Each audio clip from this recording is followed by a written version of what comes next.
تانا ربي قالنا غيو أكبيتي كمنا نمنون دي موسيوكما تماني كمنا بيبلي دربتين دمني خلوبو بنيلن إلين جلمي بغاچنا چالو ميكا كمنا دينا ديگر رمرتي گما باسوف گدودو بورتا ميكا كمنا أنكنا مالي كمنا إبردو بابي دبرا يرتو دانا جفمنا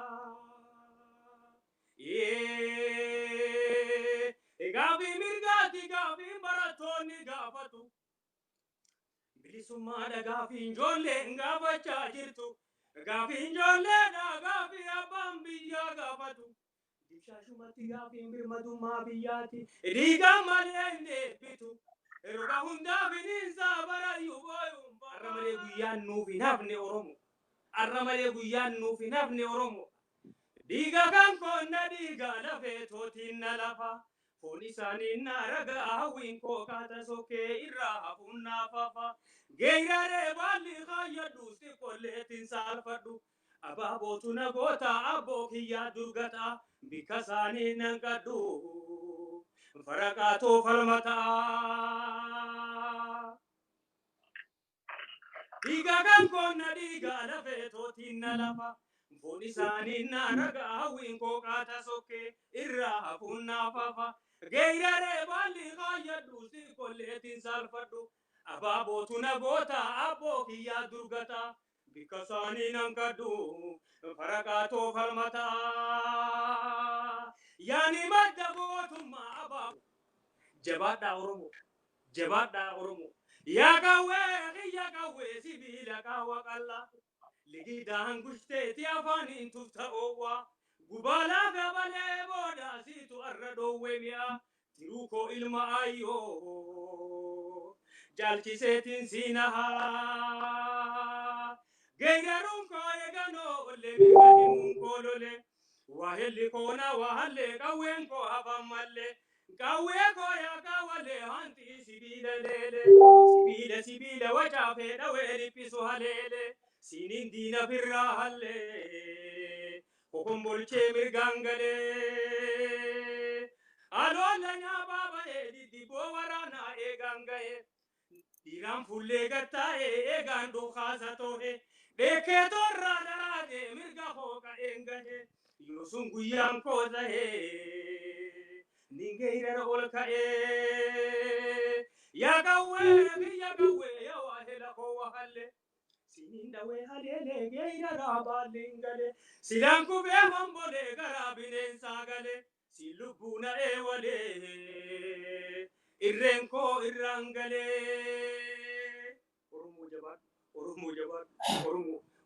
oromo manchaake garadu hararge mancha garadu shawaye mo garadu hararge jabadu farda khefiyadu har chawa farda khefiyadu oromo jabadu digar mamuranole khajali chalanko khatirro khagobelle guyam babalu arra ha chalu retti gole ba mu kam takkare tan woni amachu kam ha chalu ko ba awalamu kam chinina da jolle ha chalu ko ba hin awalamu woni wali te amanu tana afan isam be khanin ittihimu dandaw qabdan فياني خدير سيد وانا ما يسانجي خرتي وانتين دبلو جراته hamaran tananu tu boya jira amantana wali ko boy kamna akas oromon koftim boyun qabdu waliga ma hachalu kanarati kanambod arara gale jechuda hachalu kana wali kun golabbi boy oromo da tawu qaba hundi keenyahu nufi wari lugata jirus tiko boyu kamna me wal kitabun wal kitawun hada kanu babu ngari amma bodo ko babu ngari ni agile nu jabse kharanun de beso gucha bilisumma digana manifso farmatalla keso karamilisumma dibedani beita takelu bunture gamatar kampata walin jenna waboli tudamana Gaddafi gammachu walumanir manna hada goda hunda qabsonir ra'anna salle jiran walirra tabdanna eeysallee jiraannu walirratti abdanna. Lallabii lola labsiyyiitii ya dabarsi dhiira guyyaa murtiidhaa dhawwaaqii dhageessisi. Tunta duriin gargariini dhageessaanii garata lallabii dhageessisi. Jaal dhugaasaa dhageessisi marroonaa dhageessisi sanyiinaa dhageessisi dhengeenaa dhageessisi bobbaasaa dhageessisi waboonaa dhageessisi. Tunta duriin gargariini dhageessaanii garata lallabii dhageessisi. Biyya abbaan qabne seeteeti fadhii doon nu laallatte.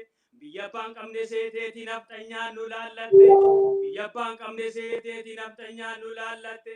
Lallabii dhageessisi. Asirratti raawwattu hoyyoo beeysi hobbaasii dhiigaan dhiiga keebaasi. Gurgurruunis bommiidhaa buqqaa fardhuutti doosi. Akkasumalee jiiranii qoodasiif hin kaayani. Ija diimtuu garsiisii gabroonfata kolaasii Oromiyaa raayaasi. Qotee bulaa jabaa duura gaafii mirgaa finiisi. Eeboon keetuu qawweedha akka aadaa kee duriitti hiixadhuutiitti dabsi. Mancaan keetuu qawweedha jillaa ifadhuutti darbi. Itti bultii gochumaasii facaasi. Gumaa jalii jalan qoofi harma muraa aanolee Oromoo mancaa kee qaradhu. Oromoo hoyyoo beeysi. Iyya dabarsi wal kaasi. Dhaamsa walii dabarsi garri afuufi Oromoo guyyaan si nafne arraan booda. Arra booda guyyaan ati boochuu nafne. Ugaa takka ugaa laalatan boone ugaa takka ugaa gammachuunis nama boochifti Oromoo. Taarraatun ta duriin gargari Oromoo jabaadhu bakka jirtu dhaamsiniin sii dhaamu kanuma irraan deddeebi'e ammallee caffee atillee dhaamsanaa dabarsi. Itti naa hima kana dhageenyettillee Oromoo amma arraan booda haa caaluun reefki haa caaluu kophaa awwaalamu. Reefki haa caaluu abadan kophaa awwaalamu. Biyya teenyaa san keessatti haa caaluun kophaasaa xaala uffachuun qabu dhaamsa kiyya kanuma jabaadhu.